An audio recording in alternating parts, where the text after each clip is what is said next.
George Papandreou is a former prime minister of Greece, and George Papakonsantinu is one of the country's former finance ministers.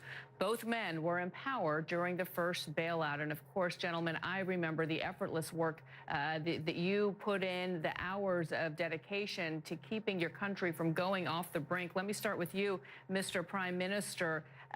Seeing where things are today, are things better than you would have expected them to be, or worse? All these years later? I would have liked, well, thank you for the question. Yes, we were at the brink of bankruptcy. We were able to stop that. Unluckily, it would be a great day to celebrate, but I don't think we can celebrate. I think, as you mentioned in your program, the costs has been huge, 25% loss of GDP, huge unemployment, a continual sense of insecurity over these years. I think we could have done this with much less pain, much quicker, and of course, I think we also still need to further deepen the reforms in our country. I would say that the only justification of this, of course, is that in the very beginning there was we were in uncharted waters in the European Union. No country really knew how to deal with this. The European Union had never dealt with this, neither had even the IMF dealt with something within a currency zone. So this was, of course, a trial and error in the beginning. Unluckily, there was also a sense of punishment that Greeks had overspent. We did have our problems. We did have our responsibilities. The previous government, before I took over, had ballooned the budget deficit and doubled the debt. Yes, but then we were there on making deep reforms. And I think rather than having more solidarity from the European Union, there was a sense that we had to be punished. And Greek people have taken the brunt through these sacrifices. I think we could have done it much more easily. Still, there would have been pain, but we could have come out much more quickly. There's one other point I would like to make is that I think compared to other countries such as Ireland, Portugal, and Cyprus, we did not have the political consensus inside Greece, which was there in those countries. And I think that played an important role in not giving the support, but also the credibility to the global markets and the European Union. Yeah, that's an understatement. We all recall the protests and the fires that we would witness there almost on a daily basis on the streets of Athens. Mr. Finance Minister, let me ask you this, because we talk about the country turning a page now, maybe very slowly, nonetheless turning a page, but you have a third of the population of 10 million people near poverty. Unemployment has fallen, but it's still at 19.5%, the highest in the Eurozone. What can be done to avoid a dark or a lost era and decade like we saw in Japan in the 80s?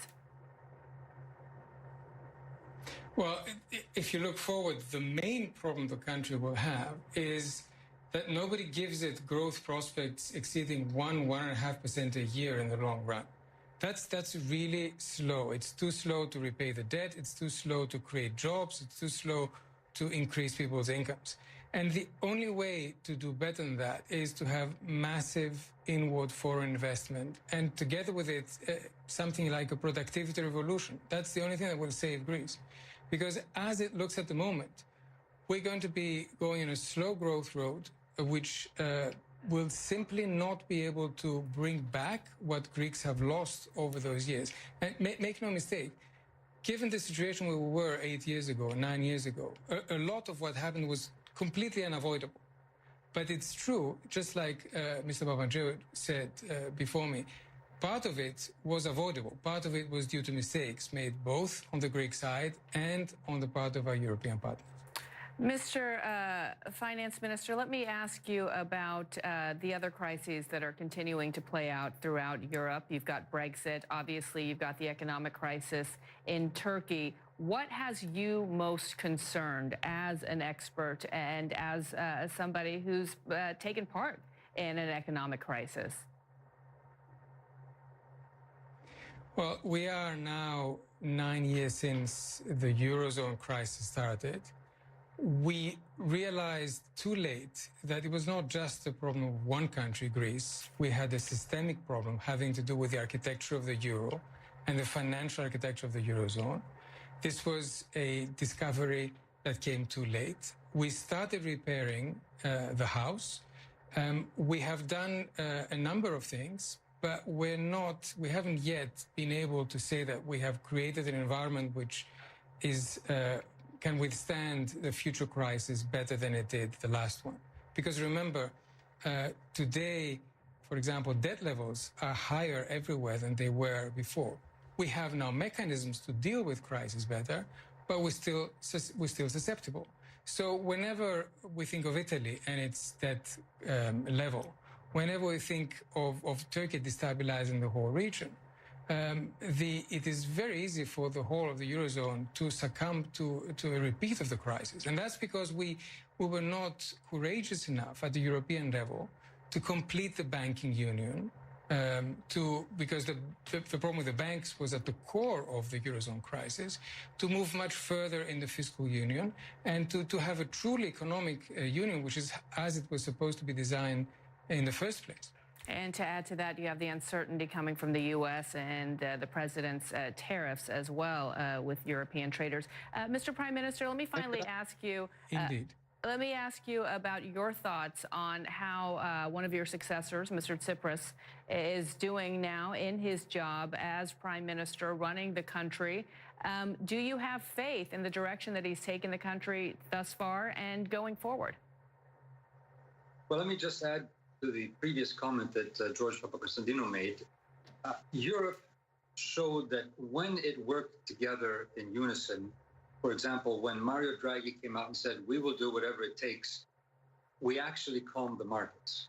So I think what came out of this is that, on the one hand, Greece said, we want to remain. We're not leaving Europe. We believe in Europe, despite the fact that we think things should change. But on the other hand, that we must believe that Europe does have the capacity. We slowly built up some mechanisms. We haven't completed this project. We need to do more. And I think more Europe is what will be able to help us mitigate some of the global crises, whether it's called the refugee crisis, whether it's dealing with internet privacy, whether it's dealing with financial crises or pandemics or whatever.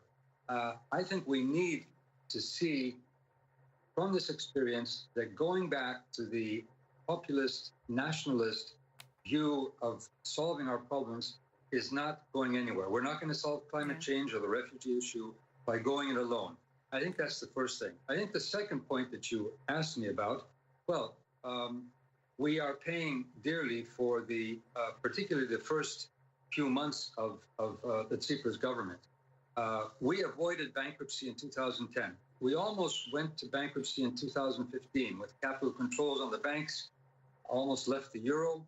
And that cost Greece. It cost Greece in credibility, it cost in more borrowing, and it cost in more recession and therefore more cuts to be able to deal with the budget deficit.